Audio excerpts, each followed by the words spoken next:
A massive earthquake shook Mexico for the second time this month.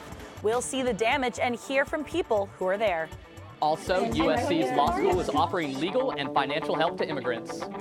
And USC is developing a new crisis hotline for students when they need help the most. The story coming up. Annenberg TV News is next.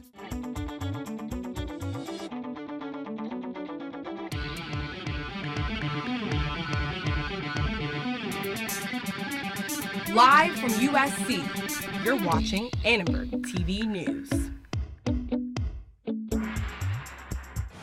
Chaos erupts in the streets of central Mexico after another massive and deadly earthquake. The number of people killed in the quake is now 119, and that number is expected to rise. Good evening, I'm Will Farnsworth. And I'm Brittany Hope. One student said the 7.1 quake was the most powerful thing she's seen in her life.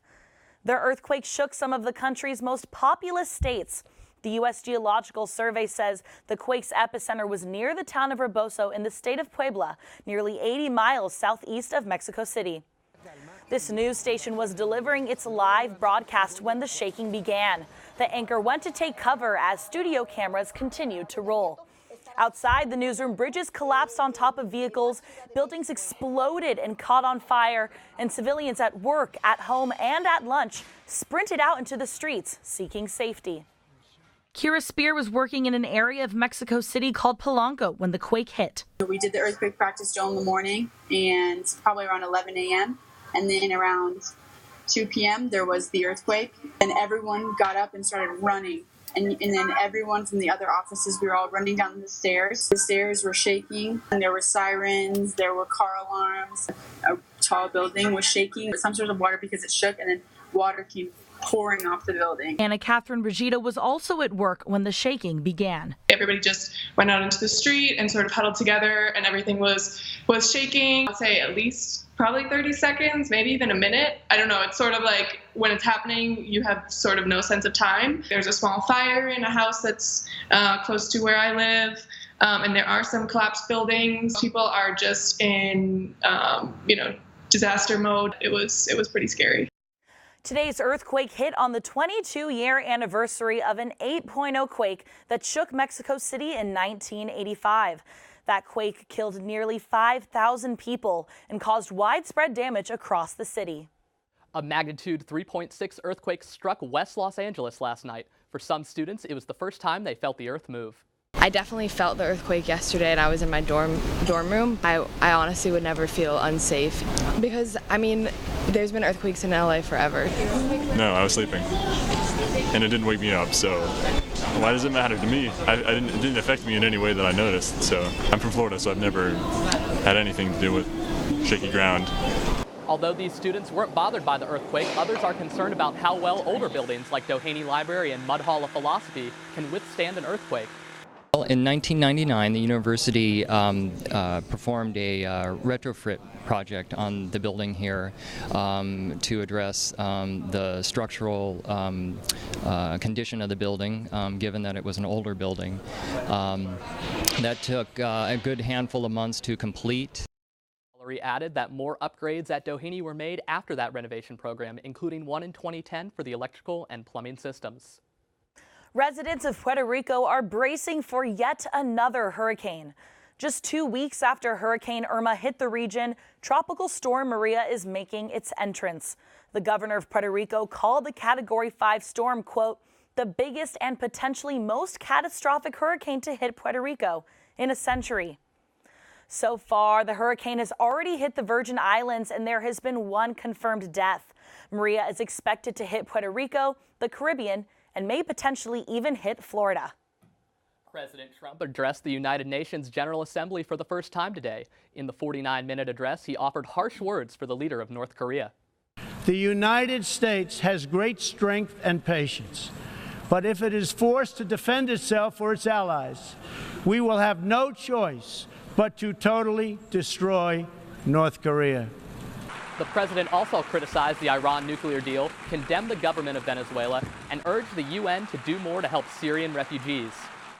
Two influential Democratic leaders were at Annenberg today to talk media, the politics, and the importance of winning back Congress. Congressman Adam Schiff of Burbank and Congresswoman Karen Bass, whose district includes the USC campus, discussed the importance of a free press. Annenberg Media sat down with Bass to get her take on the role college students can play in elections.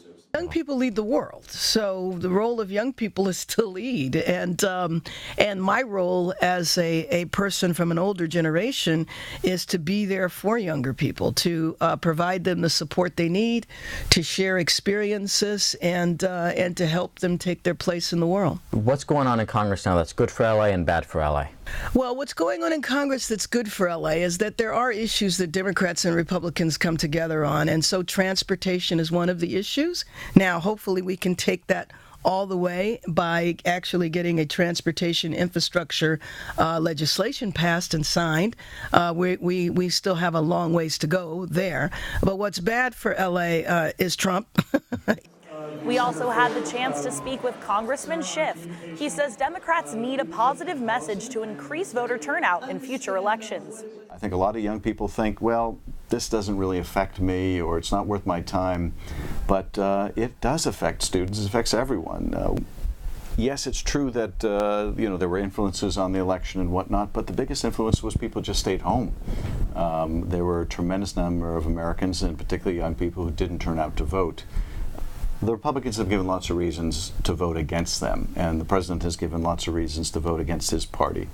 We need to give people a powerful and positive reason to vote for Democrats, and I think at its core, we need to be able to appeal to people that we have a strong economic agenda that will help people provide for their families and pay for their school, and that's the challenge, I think, for Democrats.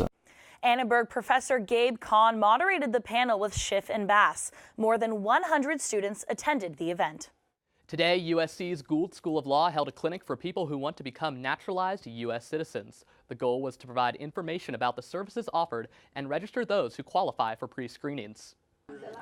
About 20 people from USC and the surrounding community learned how the legal process begins and what role the law school will play. Those who attended today's session say they were very grateful for the opportunity to receive legal assistance. It's a very confusing and intimidating and very expensive process, and so I'm hoping to get some information and to prepare and be ready when the time comes to follow all the steps and the process. So I'm just very thankful that USC is doing this. The next clinic will be offered on October 21st from 9 a.m. to 3 p.m. on the University Park campus. USG is hoping to improve access to mental health services. Annenberg Media's Judy Tsai has more on a newly passed measure. Mental health problems are becoming more common on college campuses. USC junior Victoria Garrick has struggled with them. I battled depression for half a year without even knowing I was. At USC, students who need counseling can schedule a phone consult with a counselor or visit Engelman for a walk-in appointment. Now, USG is trying to make mental health services more visible. Currently, there are 2 numbers on the back of each USC ID card. There's a USC emergency number and the USG number. Now, USG wants to replace these numbers with 3 new numbers: the DPS emergency number, a 411 number to provide information about general student services, and a 24/7 crisis intervention hotline. Both the 411 number and the crisis intervention hotline are being developed by the Office of Campus Wellness and Crisis Intervention. USG Senator Noah Silver thinks the new crisis hotline will be especially important. They can have this resource rather than going into the student health center. It may help reduce crises as they come up. Victoria Garrick believes it's a step in the right direction. She told Annenberg Media, not only will the number be of great service in crisis situations, it will help normalize the fact that there are times in life when people really need help. The medical director of the LA County Department of Mental Health agrees. I think it's a good idea to give people as much information as possible. USG hopes the crisis hotline and cards will be ready for the next freshman class. For Annenberg Media, I'm Judy Tsai. The university's newest addition to the Office of Religious Life brings an unexpected perspective to spiritual life on campus. Vanessa Gomez-Brake is the first associate dean who calls herself a humanist. She approaches her job in a religion-based support role from a non-spiritual point of view. She sat down with Rachel Parsons to discuss her beliefs and how they inform the way she serves students. You have a unique identity within the Office of Religious Life. You are a humanist. Tell me what humanism is. Well, humanism is a philosophy of life that, without supernaturalism, affirms our ability and responsibility to lead meaningful and ethical lives towards the greater good of humanity. So, in short, we're good without God. Okay. Atheist. Yes, I do ascribe to the label atheist. Do you see that religion for the students at USC and for Los Angeles generally still have impact or meaning? Yes, religion is going to continue to hold a very important space in people's lives. However, on university campuses, especially one like USC, we're seeing that 44% of the student body, or at least the incoming freshman class, either do not ascribe to a faith tradition or do not ascribe to a label that puts them into one box. They're not simply Muslim, Christian, Jewish. They're spiritual. They're nothing. They're so many other terms, but they don't want to be put into a box. Gomez Brake is also in charge of helping students affected by President Trump's decision to end DACA. Any information undocumented students share with her will remain confidential. Now, Brittany, this is really fascinating that we have someone who identifies as an atheist leading the Office of Religious Life. Right. Well, I know you think back to high school when we learned about the humanism movement, and now it's happening today on USC's own campus. I mean, a lot of people I know identify not only as religious, but as spiritual or solely as just spiritual beings. You know, really someone who I think can speak to today's millennial generation and their spirituality. So very fascinating. I completely agree. Thanks, Will. Another major retailer has filed for bankruptcy. Also, prices are up at Starbucks, but will that change people's coffee habits? And Tropical Storm Jose is on the move. How it's affecting people who live. So good to see you guys. So, what's up? Oh, we finally bought a place. Holy cow. You seriously have enough saved to do that? We've been putting a little aside each month. Jeez, at the end of the month, we have nothing left to save. Yeah, I have no idea where it goes. Well, you're spending a lot on... Is it good? Oh, God. Oh, how is my account overdrawn? When it comes to financial stability, don't get left behind. Get tools and tips for saving at feedthepig.org.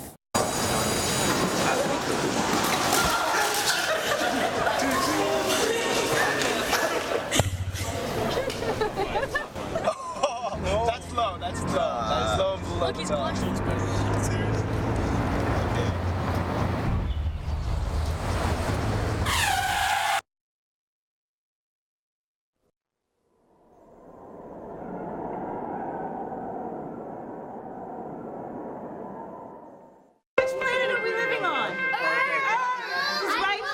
What do you think it would be like to teach?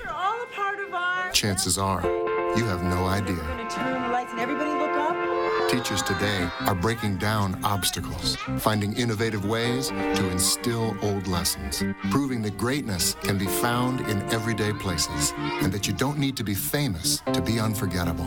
That's what it's like to teach.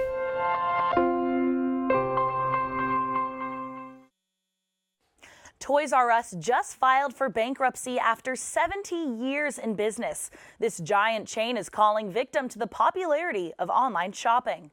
The company's sales have been dropping for the last 6 years. In 2016, the popular toy store lost $29 million. Toys R Us joins 300 other retailers that have filed for bankruptcy this year, including Macy's and Sears.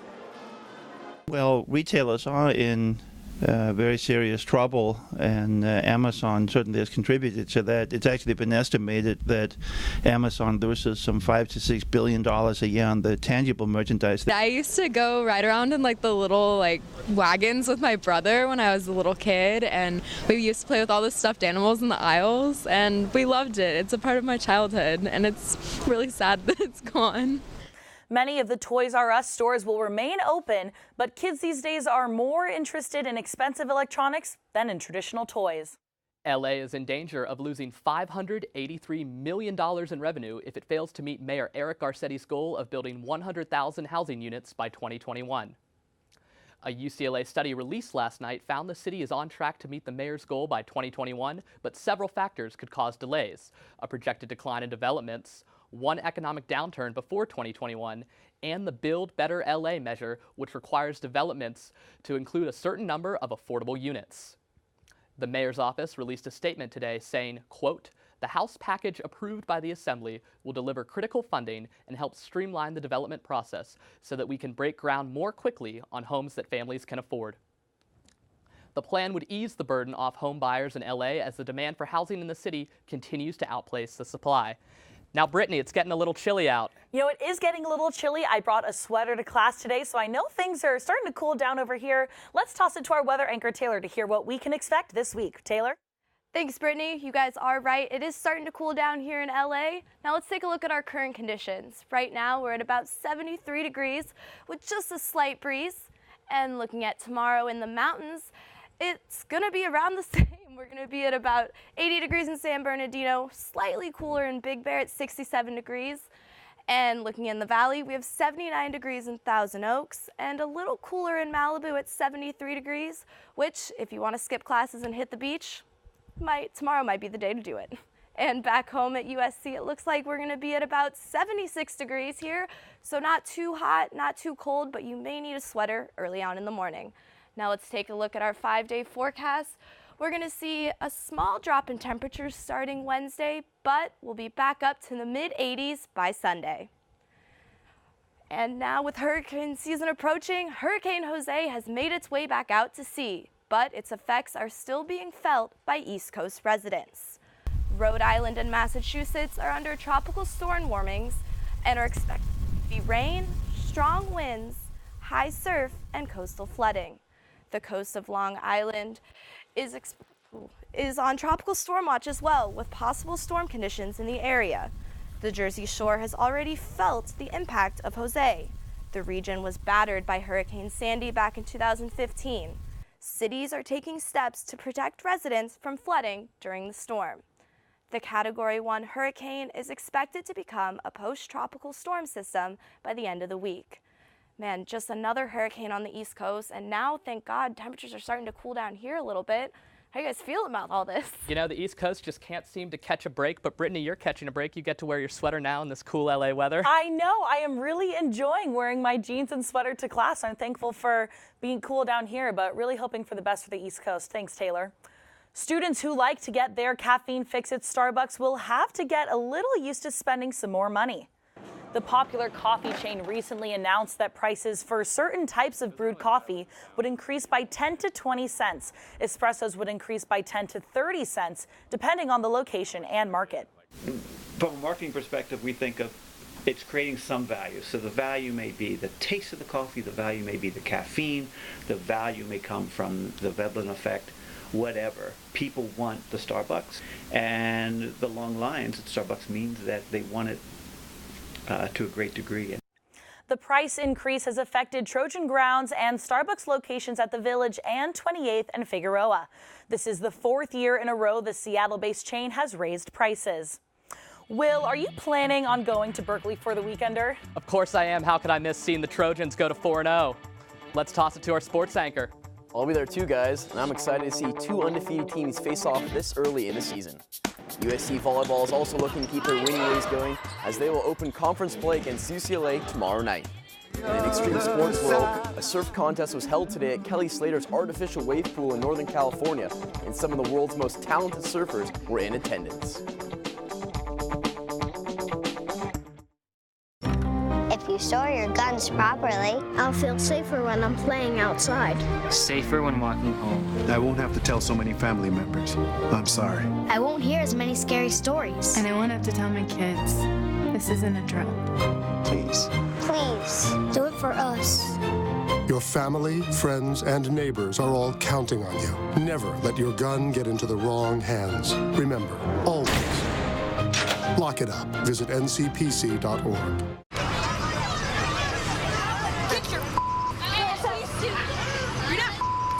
Yes, I am.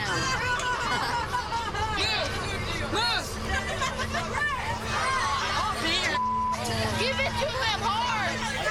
No. Every day, kids witness bullying. Why you stab me with it? No. They want to help, Ow. but don't know how. Oh, you got Teach your kids how to be more than a bystander. Visit stopbullying.gov. To Maddie, congrats on paying off all those student loans. Finally, right? How'd you manage that anyway? I started tracking my spending, changed a couple of habits. Wow, I'm kind of living paycheck to paycheck right now. I don't even know how I'm doing it. Well, have you tried saving a little? I want to, but where's that money gonna come from? Bill collectors, they're the worst. Am I right?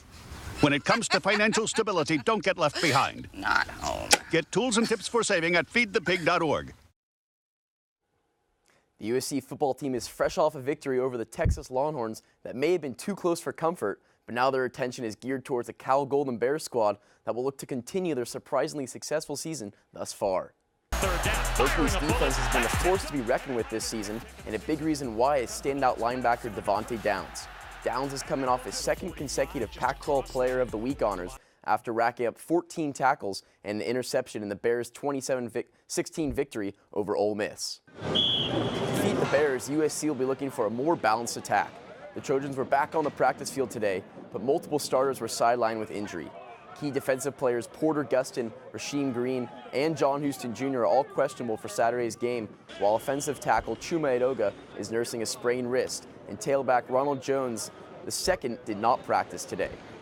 And don't forget that this game's weekender will be full of Trojan fans as they make their annual trip up to the Bay. USC students will be taking over tailgates and student sections as they hope their team moves to 4-0. The number 21 ranked women's volleyball team opens Pac-12 play on the road against crosstown rival and number 11th ranked UCLA tomorrow, with the first serve scheduled for 8 p.m. The women of Troy were also ranked 21st and carried an 8-3 record when the two teams met in the 2016 Pac-12 opener, a match that the USC Trojans won 3-1 at the Galen Center. The Trojans are playing their 9th straight road game, but the team has stayed strong with a 4-1 record in their last 5 matches. We talked to head coach Mick Haley after today's practice. This is the real season now. It starts tomorrow, and I call it the Pac-12 Wars because, you know, every team in this conference has good coach. They prepare well. If you don't go in and be prepared, you're not going to win. Coach Haley has a great track record in Pac-12 conference openers, going 11-5 so far in his 16-year career. The Trojans are 56-52 all-time against UCLA, but have dropped the last 3 in a row when facing the Bruins. The number 2 ranked men's water polo team remains undefeated as they won their 9th straight game on Sunday against number 6 ranked Long Beach State. Goalkeeper Quinn Barron is a big reason why USC has been so successful. The 6'9" stalwart has stopped about every ball that's come his way so far. Barron, who is also the U.S. national team goalie, will look to stretch the win streak to 10 against UC San Diego this Thursday at home. The number 12 ranked women's soccer team completed a comeback victory for the 2nd straight day as they beat San Diego on the road. The win moves them to 6-1 on the season. Freshman midfielder Savannah DeMello scored twice in the win and now leads the Trojans with 4 goals on the season. USC has concluded the non-conference schedule and will begin Pac-12 play this Saturday in Utah. The Trojans will return back to Los Angeles on September 28th and will try to keep their undefeated streak at home alive against Oregon State. Kelly Slater, the 11-time world champion surfer, has been improving his legendary wave pool that he showcased back to the public in 2015. Now the wave pool, located in Lemoore, California, has a perfect left and right that the world's best surfers have been invited to try out and shred. The World Surf League announced today that they will hold the first surf contest taking place in an artificial wave pool and that the best male and female surfers in the world will be in attendance. It should be a treat to see surfers such as John Florence and Stephanie Gilmore pull off pristine turns and get 10-second barrels on the most perfect wave in the world. Now that surfing is going to be an event in next Olympic Games for the first time ever, this could change the game and influence the Olympic Committee to come up with a wave pool in Tokyo for 2020. So guys, it's pretty cool, A, that the Olympics are going to have surfing, and B, that Kelly Slater's created such an amazing wave pool. It actually took him years with tons of scientists to construct. This is really cool. You know, now that they have a wave pool, you can literally have surfing anywhere. Surfing could even be part of the Winter Olympics. Right, and you wonder, with this wave pool, is there now such thing as the perfect wave? I mean, what does that mean if it's all mechanics behind it? And Will, I gotta ask you, I know we're all heading up to the weekender this weekend. Who do you think is gonna win? Well, the Trojans did look a little shaky last game, but a win is a win, and this Cal team, as I mentioned, is looking pretty strong. But I think our boys will get a more balanced attack. The run game and the pass game will kind of join together. As long as we can get those defensive players back, which is a question mark, then I think we should be in good hands. I hope so too. Thanks so much, Will. And coming up, we'll tell you how LA ranked on a list of fun cities. And the USC women's soccer team received a generous gift from a famous alum. Listen to me. I am captain of the track team. And if I'm late, She doesn't really think she's going to get out of here, does she? Be nice. She's new. Hello, is anyone there? Ugh! Wow. Even from our standards, you look awful. Oh, sweetie, what happened? Me? My friend Becky got to talk to this super cute boy, and I tried to act like I wasn't jealous, but I so totally was. And then out of nowhere, this concrete barrier just popped up.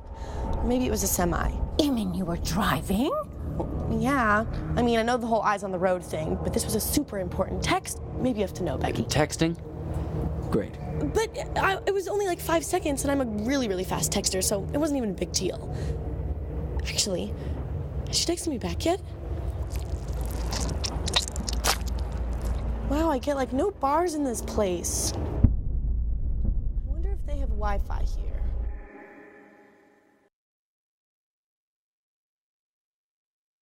So, I got this new family, and I don't know what it is about this one, but she can't seem to put down that toy all day long. Tap, tap, tap, tap. Oh, and she even talks to it.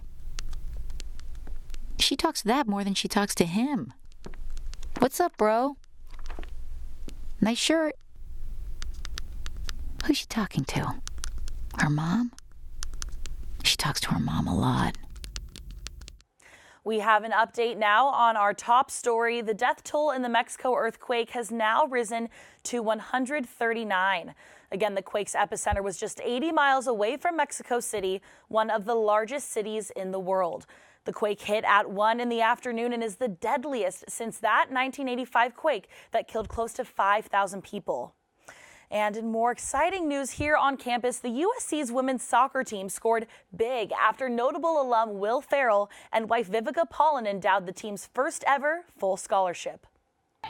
Full scholarships allow USC athletics to recruit top student athletes from around the world. This gift will bring the athletic department closer to their goal of raising $283 million for sports scholarships. Los Angeles has beaches, nightlife, the arts, and even kale. But it wasn't enough for LA to crack the top 10 most fun cities in America. Wallet Hub's 2017 list of fun cities has Las Vegas at the top, followed by Orlando, New York City, Miami, and Portland, Oregon. LA stands at number 12. Thanks for watching Annenberg TV News. From everyone at Annenberg Media, I'm Will Farnsworth. And I'm Brittany Hope. You can catch us on the web at uscannenbergmedia.com. Good night.